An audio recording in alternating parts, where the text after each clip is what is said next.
총선을 꼭 3개월 남겨놓고 오늘 민주당과 한국당이 나란히 제1호 공약을 발표했습니다. 민주당은 무료 와이파이 확대를, 한국당은 주 52시간제 완화를 내걸었습니다. 지지층을 확실히 잡겠다는 뜻이 읽힙니다. 김소연 기자입니다. 민주당의 1호 공약 발표는 영화 패러디 영상으로 시작됐습니다. 5G 빠르면 뭐합니까? 돈 내야 빠른 거잖아요. 사과폰, 구주폰 손에 쥐고 셀카만 찍을 수는 없잖아요. 민주당의 공약은 3년간 공공 와이파이 5만 3천 개를 전국에 깔아 가계 통신비를 줄여주겠다는 건데 특히 데이터를 많이 쓰는 20, 30대를 공략한 겁니다. 공공장소 어디서든 데이터 통신비 빵원, 대빵 시대를 열겠다는 것이 한국당은 문재인 정부 경제정책을 수정하겠다는 걸 1호 공약으로 내걸었습니다. 정부가 추진 중인 탈원전 정책을 버리고 주 52시간제도 완화하겠다는 겁니다. 나라 빚을 줄이겠다는 것도 정부 비판층을 결집하려는 공약입니다. 현 정권의 경제정책은 F입니다. 낙제입니다. 한국당은 당초 공수처 폐지를 1호 공약으로 내걸었는데 오늘은 그게 1호 공약은 아니었다고 번복했습니다. 정의당은 오늘 2호 공약을 내놨습니다. 전세 기간을 늘려 9년간 거주권을 보장하고 혼자 사는 청년에게 월 20만 원의 보조금을 주겠다는 겁니다. 20살이 되면 현금 3천만 원을 주겠다는 1호 공약에 이어 젊은 표심을 자극하겠다는 뜻이 뚜렷한 공약입니다. JTBC 김소현입니다. 청와대에서 고민정 대변인을 포함해 비서관 3명이 오늘 한꺼번에 사퇴했습니다. 총선에 나가기 위해서입니다. 이렇게 이번 총선에 출사표를 던진 청와대 고위직 출신은 25명입니다. 이서준 기자입니다. 공직자가 4.15 총선에 출마하려면 선거 120일 전인 내일까지 공직에서 물러나야 합니다. 고민정 대변인과 유송화 춘추관장 그리고 권향엽 균형인사 비서관이 오늘 청와대를 떠나기로 한 건 이 때문입니다. 주영철 경제보좌관도 최근 사퇴했습니다. 역시 총선 출마를 위해서입니다. 이로써 총선에 나서는 1급 비서관 이상 청와대 출신은 25명이 됐습니다. 행정관급까지 합치면 청와대 출신이 60여 명에 이르는 이례적 상황입니다. 박근혜 정부 청와대에서 2016년 총선에 출마한 1급 이상은 10명 안팎이었고 행정관급을 합치면 30명 정도였습니다. 이번 선거에서 청와대 출신들은 대부분 수도권이나 호남에 출마할 예정이어서 현역 의원들과 공천 경쟁을 해야 할 걸로 보입니다. 이런 가운데 고민정 대변인의 후임이 정해지지 않아 청와대 대변인 자리는 한동안 공석일 걸로 보입니다. JTBC 이서준입니다. 야권에선 총선을 위해 올라야 할 산이 바로 보수 통합입니다. 하지만 이틀째 열린 통합회의도 빈손으로 끝났습니다. 안철수 전 대표도 별 관심이 없는 상황입니다. 안지현 기자입니다. 보수 통합을 논의하기 위한 혁신통합추진위원회의 두 번째 회의도 구체적인 결론 없이 끝났습니다. 우리가 생각하는 가치와 그 방향에 대해서 동의하는 누구라도 참여할 수 있다고 생각을 하고요. 이유는 일단 한국당과 새보수당이 생각하는 통합의 범위가 서로 다른 겁니다. 내부 총질할 게 아니라 모든 우리 자유우파 세력들이 다 통합해야 됩니다. 우리 공화당까지 통합하는 그런 통합이 정말 탄핵을 극복하는 그런 통합이 되겠습니까? 이러다 보니 새보수당은 추진위원회의 틀을 깨고 두 당이 직접 통합 협상을 하자는 입장입니다.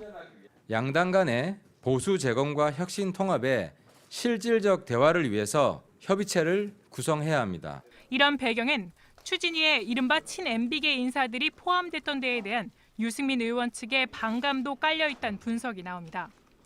이런 상황에서 야권이 주목하고 있는 안철수 전 국민의당 대표까지 아예 선을 그으면서 보수 통합 논의는 힘을 받지 못하고 있습니다.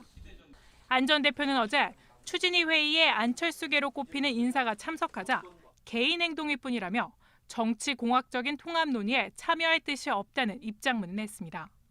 JTBC 안지연입니다. 민주당 이해찬 대표가 장애인 그리고 청년에 대해서 한 발언이 논란이 됐습니다. 당의 유튜브 채널에 나와서 한 말인데 비판이 커지자 사과했습니다. 황예린 기자입니다. 민주당이 오늘 유튜브 채널에 올린 이해찬 대표 인터뷰입니다. 논란이 된 발언은 총선의로 영입 인사로 교통사고로 장애인이 된 최혜영 교수를 칭찬하다 나왔습니다. 선천적인 장애인은 그 의지가 좀 약해 돼요. 어려서부터 장애를 갖고 나오니까. 근데 이제 사고가 나서 그 장애인이 된 분들은 원래 자기가 정상적으로 살던 거에 대한 꿈이 있잖아요. 청년층의 고충에 대해 얘기하다가는 노력을 언급했습니다. 꿈을 꿀 줄 알아야 돼. 꿈이 없다고 해서 멍하고 살면 안 되고 자기가 뭔가 자꾸 희망을 가지고 노력을 하고. 이 대표는 지난 9일 경력 단절 여성 문제와 관련해서도 비슷한 말을 한 바 있습니다. 우리 딸도 경력 단절자인데 경력 단절된 뒤에는 열심히 뭘 안 해요. 홍 박사님은 아주 그걸 열심히 해서 여기까지. 논란이 커지자 이 대표는 심리학자의 말을 인용한 건데 인용 자체가 부적절했다고 공식 사과했습니다. 민주당은 해당 유튜브 영상을 내렸습니다. JTBC 황예린입니다.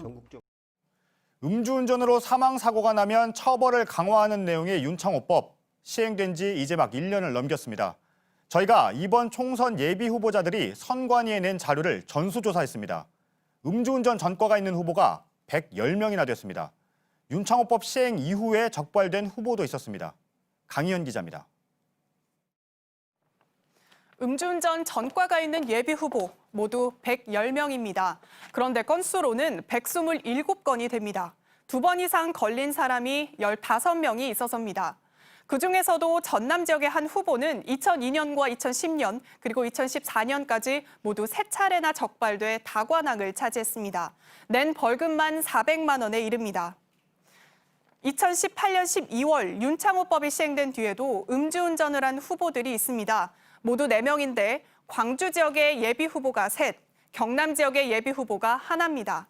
이런 경력을 갖고도 정치에 도전할 수 있는 배경엔 주요 정당들의 느슨한 공천 기준도 있다는 분석입니다. 앞다퉈 음주운전자는 공천에서 배제한다고 했지만 정작 적용 기준 자체는 낮춰 잡은 겁니다. 민주당은 선거일로부터 15년 내에 3회 이상 적발된 기록이 있을 때 한국당은 2003년 이후 3회 이상 적발됐을 경우에만 공천을 주지 않기로 했습니다. 한국당의 경우 총선 기획단 소속 당직자부터 2011년 음주운전 기록이 있습니다. 이 당직자는 출마할 예정인데 기준대로라면 공천에서 받을 불이익은 없습니다. 보다 상세한 예비 후보자들의 음주운전 전과는 중앙선관위 홈페이지에서 직접 확인하실 수 있습니다. JTBC 강희연입니다. 이번엔 저희 취재진이 확인한 한 현역 의원의 음주운전 관련 발언을 소개해드리겠습니다. 경찰이 주민들 음주 단속이나 하면 안 된다고 말했습니다. 자유한국당의 정책위 의장인 김재원 의원의 얘기입니다. 최수연 기자입니다. 주민들 음주운전도 좀 대리운전도 좀 해주고 경찰관들 그래야 되는데 음주 단속이나 하고 이런 것도 안 된다는 경찰관들 잘하더라고요. 지난 11일 경북 의성에서 열린 의정보고회에서 김재원 의원이 한 말입니다. 지역군에 파출소를 지어줬다는 점을 강조하다가 나온 말입니다. 파출소를 새로 지어주게 되면 이것도 마찬가지인데 경찰관들이 요걸 많이 해서 파출소 지어주는데 경찰 측 민원을 들어줬으니 더 잘 봉사해야 한다는 취지로 말을 하다 불법 행위 단속을 자제하라는 데까지 나간 겁니다. 보고회 참석 주민 중에서도 황당하다는 반응이 나옵니다. 음주운전을 봐주라고 이야기한 거는 말이 잘못된 가서 사고라가 사망이 나면 어떻게 됩니까? 사법고시를 합격한 사람이에요. 국회의원으로서 이거는 공권력에 대한 이 태도가 아니다. 이에 대해 김재원 의원은 JTBC에 농촌엔 대리운전 업체가 없어서 경찰이 주민을 태워주는 경우가 많다며 단속만 하면 주민들이 힘드니 더 잘해달란 취지로 말한 것이라고 해명했습니다. 앞서 김 의원은 2018년 의성군수가 음주운전 사고를 냈을 때 검찰에 연락해 봐주게 했다고 말했다 구설에 오른 바 있습니다. JTBC 최수연입니다.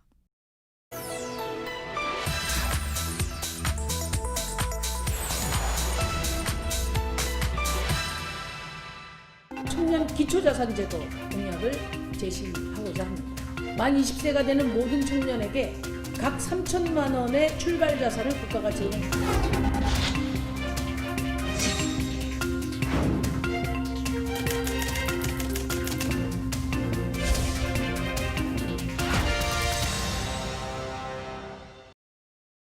네, 정의당이 총선 1호 공약으로 만 20살 청년에게 3천만 원씩 지급하는 청년 기초자산제를 내걸었습니다.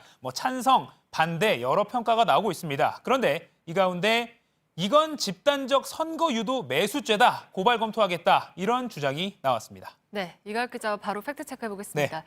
집단적 선거 유도 매수죄 해당할 수 있는 게 맞습니까? 사실이 아닙니다. 우선 이 집단적 선거 유도 매수죄라는 게 우리 법률에 이런 죄명이 없습니다. 네. 비슷한 걸 굳이 찾자면 공직선거법에 매수 및 이해 유도죄가 있습니다.